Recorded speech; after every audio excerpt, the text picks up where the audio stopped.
stick in the Zoom room here, and from Molesto, let's start heading up north.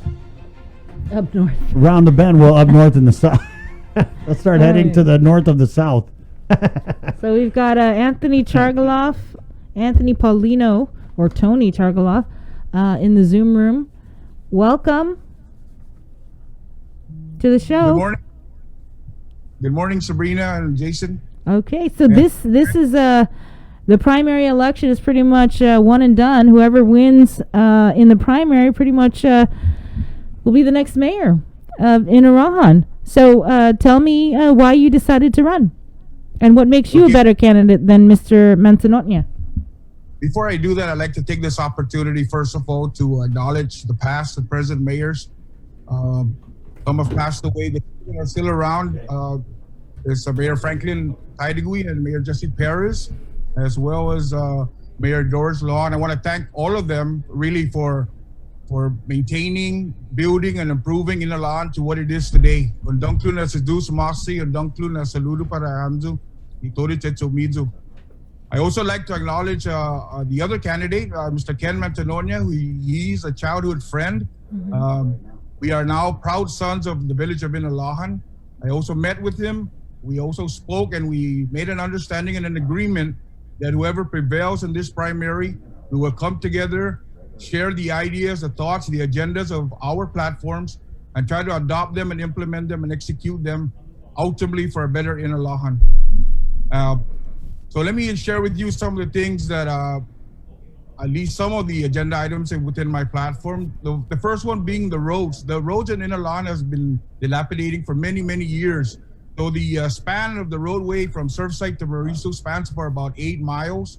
Fortunately for us right now, DPW, the Lieutenant Governor, all the other officials tied into this project have been able to now work. They're now currently working on 3 miles of that stretch.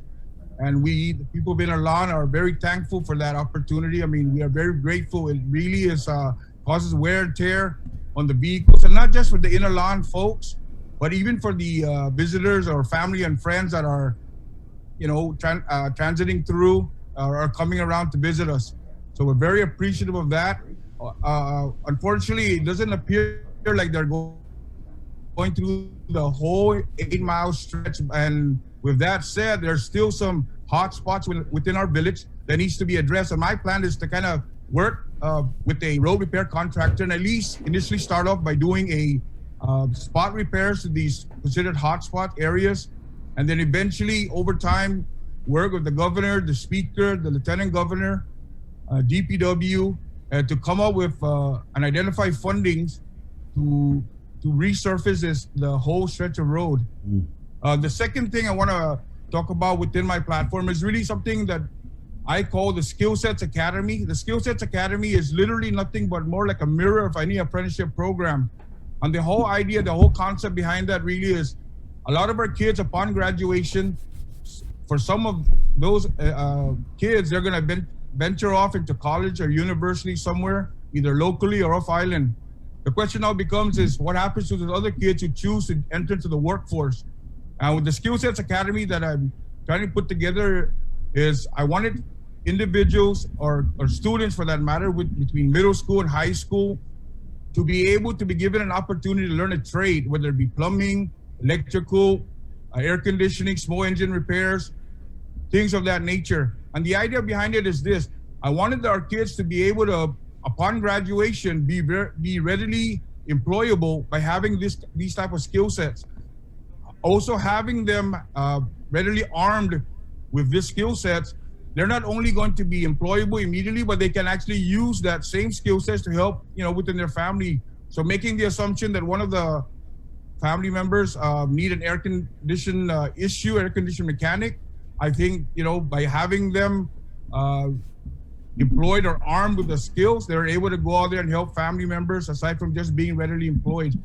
And also one of the concepts behind this all really is this: if we truly have a crime issue, if we really truly have a drug issue, I think part of the reason why they fall into that wayside is because these kids have never been given the haven't been given an opportunity. But by providing them the skill sets, ready to be employed, ready to go enter to the workforce, I think it becomes a deterrent for them to enter into that type of environment of getting involved with drugs or getting involved with any form of crime. The other one I want to speak about is sports. I've been a long-time basketball coach. I've coached in many, whether it be the village league, school leagues, and what have you. But I am a very firm believer that if we can revitalize the sports, Inalahan has always been a big powerhouse, very competitive with the sports, primarily with basketball, volleyball, and baseball, and now the youth football. So a lot of these opportunities for us to revitalize and revamp the sports programs here in Iran allows for our kids to get involved. I firmly believe in sports. Like I said, I've been a long-time basketball coach. I know it teaches you mental and physical toughness. It also teaches you how to be a good have a great sportsmanship concept. It builds your confidence. It builds, it teaches you how to have team camaraderie and build a lot of friends around you.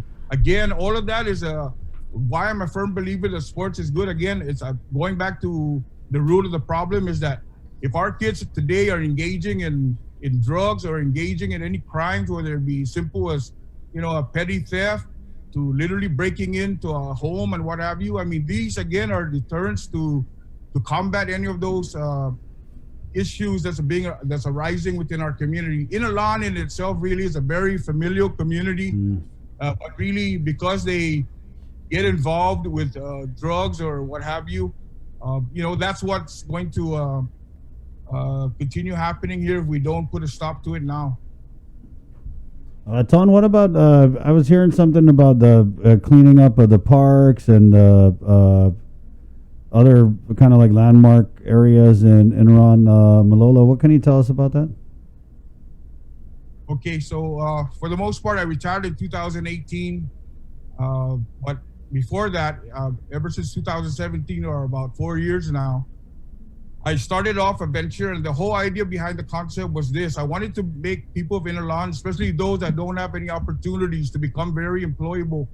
And by that, I'm saying a lot of these guys fell off societies and were pushed off to the corner of our community. And so what I did was I started to hire a lot of the folks that were unemployed in Ilan, started going around and cleaning up the parks. Today, currently as it stands, we cleaned the Bear Rock Bay area. We cleaned the Inran Cemetery, church, Gef Pago, Malolo Basketball Court, Surfside, the public health, the Senior Citizen Center. And I did not take this upon myself. I really wanted to do this because it gave an opportunity for our unemployed people in Alahan to be able to make a living. And I wasn't about to give out free money. A lot of this was coming out of my pocket.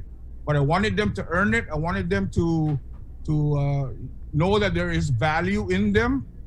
And so with that said, once I see that these employees, or I call them employees, but really, quite honestly, they're just people within the community that just wanted to be given an opportunity.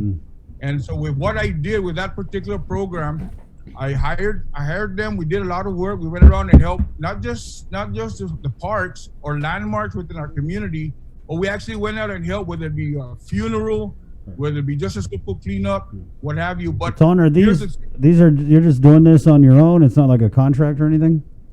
No, absolutely not. This is totally out of pocket, simply because I want to give back. And maybe let me share with you real quick. But we only have a couple minutes, Ton, so use your time wisely. We also wanted to ask about your background for those people who may not know much about you.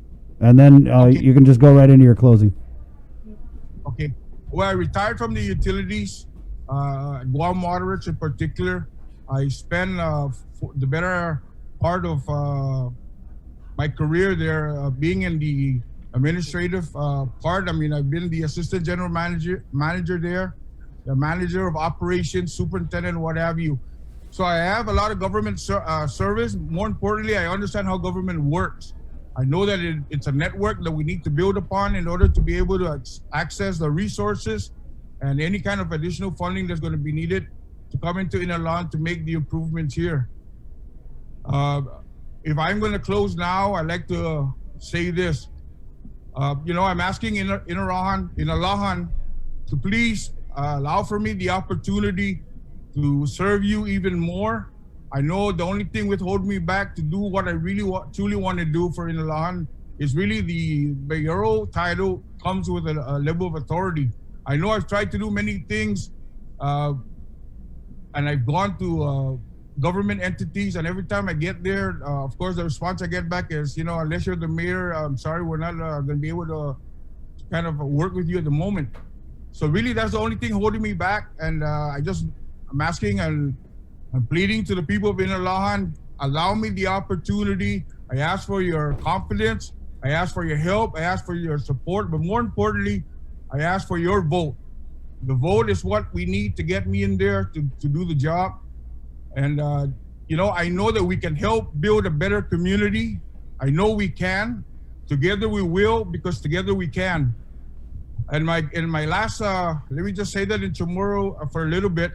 I'm sorry, but I need to perpetuate our culture, and I need to No, feel free. Yeah. 30 very seconds, heavy, though. And I hold our culture very high down here. But anyways, mani luz and maninahu, tihus and tiha, sobrinus and sobrina, at nakikuri manatungo. Este na mes gidia 29 ufapaisha namdu ni adulun mizu, sepotin mizu. Mas importante iboto mizo, por favor, nayo tansa ni pabay preba na la sinya utogo si chetso gagi di corazon no retirado tapta pabay ajuda amdo nayo este na oportunidad si Diyos masi da oglo ko Sabrina dan Chris si Diyos masi mucho masi KUAM yung ipodete na programa, yun na yung oportunidad ni kandidato ni po ma-explica. Offer siya sina matogi para isengsung niya. Para guaw, si Diyos masi, piyon para este isengsung Inalahan. Viva Inalahan, Viva TC 2020. Thank you, Tony. Thanks, Tony. Thanks, Good Tony. luck to you. All right, good luck. This is a hot race, guys. You can tell Tony's fired up. This reminds me of PXC. He's ready. Right. He was like, I'm going to do this and I'm going to do that. And I just, because it's one and done. That's right.